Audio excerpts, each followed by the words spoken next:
সুপ্রিয় কৃষক বন্ধু, আসসালামু আলাইকুম।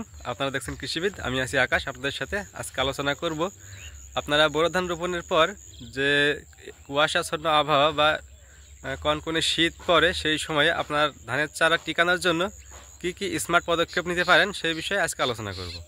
তো আপনারা দেখতেই পাচ্ছেন আমার পিছনে কিন্তু কিছু দেখা যাচ্ছে না, এত কুয়াশা।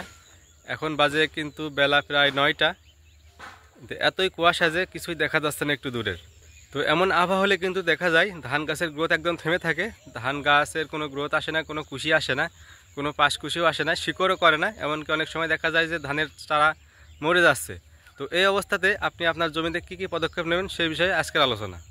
তো যদি দেখেন আপনার ধান গাছের গ্রোথ হচ্ছে না এবং ধান গাছে কোনো শিকড়ও করছে না, সেক্ষেত্রে আপনার জমিতে পটাশ এবং রুট গ্রো এই দুইটা জিনিস কিন্তু একসাথে মিশিয়ে ছিটিয়ে দিতে হবে। আপনি বিঘা প্রতি 5 থেকে 6 কেজি পটাশ এবং 2 কেজি রুট গ্রো মিশিয়ে ছিটিয়ে দেবেন এবং জমিতে হালকা ছিপছিপে পানি রাখবেন, ভরপুর পানি রাখবেন এবং জমিটা কোনো সময় শুকাবেনও না। এই কুয়াশার সময় কিন্তু জমিতে সব সময় পানি রাখতে হবে। পানি না রাখলে ধান গাছের গ্রোথ থেমে যাবে, এমনকি ধান গাছ মারাও যেতে পারে।